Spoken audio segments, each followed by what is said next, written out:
अगर आप सच होने का ढोंग करेंगे तो आज नहीं तो कल बहुत नीचे गिरेंगे। जीवन के हर मोड़ पर कठिनाइयों से आपका सामना होगा। अगर आप उन कठिनाइयों से लड़ने के लिए मानसिक रूप से मजबूत होना चाहते हैं तो अपने दिमाग को प्रेरित करने वाले विचारों से सींचिए। जब तक हम अपने दर्द, गम और डर को हथियार नहीं बनाएंगे तब तक हम सिकंदर नहीं कहलाएंगे। यदि आप हारने की हिम्मत रखते हैं तो आप जीतने की कला बखूबी जानते हैं। तरक्की सिर्फ चाहने से नहीं, सही निर्णय और लगातार मेहनत करने से मिलती है। यदि आप ऊंचाई पर पहुंचना चाहते हैं तो आपको हर उन विचारों और बातों से हल्का होना होगा जो आपको भारी कर देते हैं। इस धरती पर कुछ भी मुश्किल नहीं है। मुश्किल है तो बस ये मानना कि कुछ भी मुश्किल नहीं है।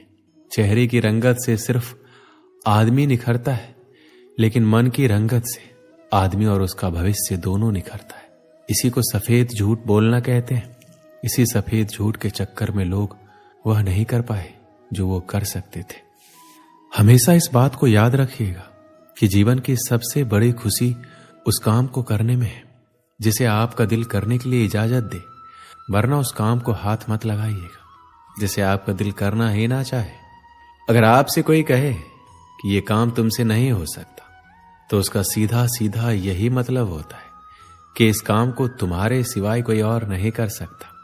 अगर आप किसी के एहसान तले नहीं रहना चाहते तो आप दिल और दिमाग से इतने मजबूत बनिए कि आपको कोई भी किसी तरह मुसीबत में ना ला सके। आप डटकर खड़े रहें तब तक जब तक मुसीबत टल ना जाए।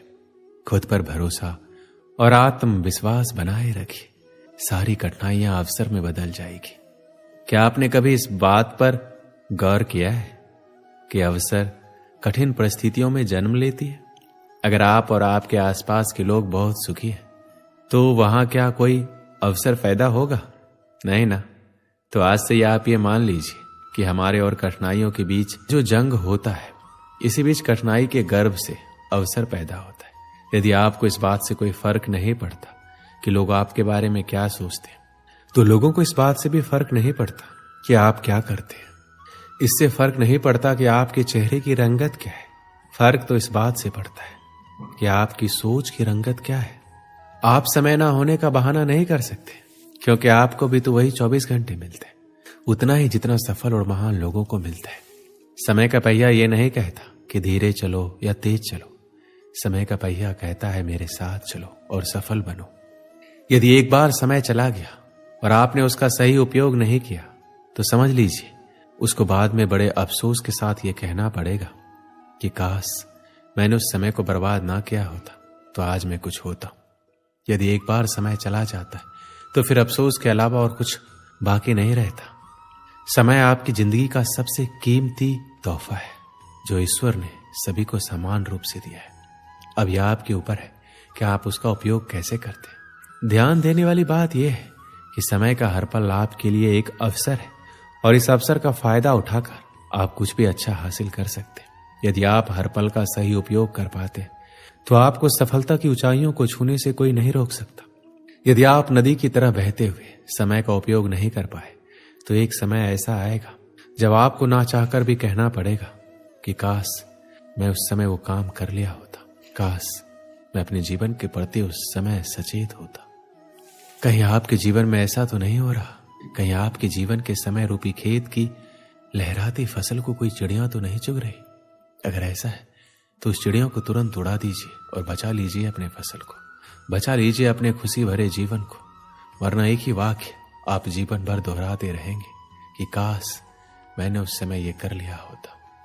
जीवन का हर पल एक अवसर है और इस अवसर को कभी भी हाथ से जाने नहीं देना चाहिए। जीवन के हर पल को उससे जुड़े प्रत्येक कार्य को पूरे मन के साथ करना चाहिए।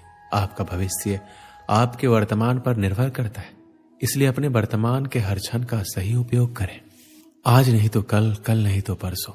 हम इसी तरह अपने कामों को टालते रहते। जो काम आज हो सकता है उसे कल पर टाल देते और कल आने पर परसों। इसी तरह समय बीतता जाता है और एक एक दिन के साथ हमारे कामों का बोझ बढ़ता जाता है। जैसे जैसे हमारे कामों का बोझ बढ़ता जाता है तो हम उन कामों को करना ही छोड़ देते, और ऐसे में कई बार हम अपने जरूरी काम भी नहीं कर पाते और फिर बाद में उसी का अफसोस करते।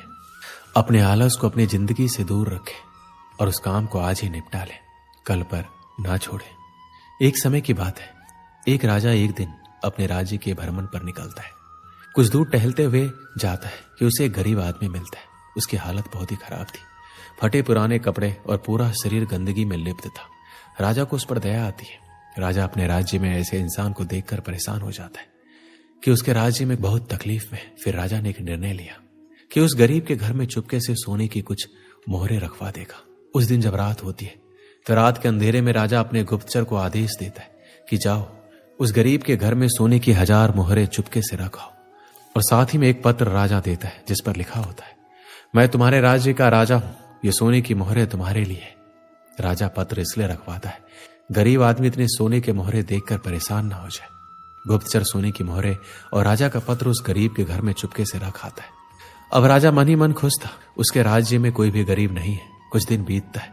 एक दिन अचानक से राजा को उस गरीब की याद आती है, तो राजा अपने गुप्तचर से उस गरीब का हालचाल पता करने को कहता है। कुछ समय बाद गुप्तचर वापस आता है और राजा को बताता है कि वह आदमी अब इस दुनिया में नहीं रहा, वो मर चुका है। राजा को यह सुनकर बहुत बुरा लगा। राजा ने उसके मरने का कारण पूछा तो गुप्तचर ने बोला कि महाराज, वह गरीब आदमी कुछ दिन पहले बहुत खुश था, सबसे मिलता था, बातें करता था, उसके अंदर काफी बदलाव आ गया था।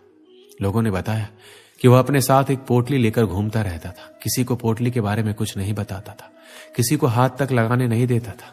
लेकिन महाराज पास के राज्य में एक दिन किसी काम से गया था तो उसकी वह पोटली कुछ लुटेरों ने चुरा ली, जिसके बाद वह बहुत बेचैन रहने लगा, पागलों की तरह बातें करने लगा। लोगों ने बताया कि उसकी हालत पहले से भी खराब हो गई थी। पहले तो वह लोगों के बीच में बैठता था, बातें करता था, लेकिन जब से उसकी पोटली चोरी हुई तब से वह किसी को भी अपने पास नहीं आने देता, इसलिए कोई भी चाहकर उसकी मदद नहीं कर पा रहा था।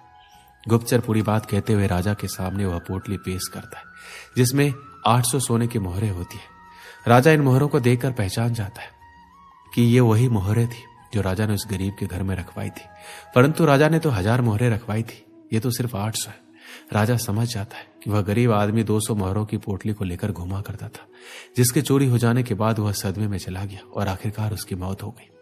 मुझे पता है कि आप क्या सोच रहे हैं। यही ना कि गरीब आदमी पागल था, 800 मोहरें बची थी, उसे अपना जीवन बेहतर बना सकता था, यही सोच रहे हैं आप। लेकिन अगर मैं यही सोने की मोहरें हटाकर उसे वक्त बोल दूं तो, जो थोड़ा सा गया है लेकिन ज्यादा आना भी बाकी है। मैं इस कहानी के माध्यम से आपको यही समझाना चाहता था, जो खराब हो चुका है उसके बारे में सोचकर खुद को बर्बाद मत करो, जो बचा है उसे संवार लो। आशा करते हैं कि आप अपनी जिंदगी एक दिन जरूर संवार लेंगे। दोस्तों, इस वीडियो में बस इतना ही। मिलते हैं अगले वीडियो में, अपना ख्याल रखिएगा। जय श्री कृष्ण।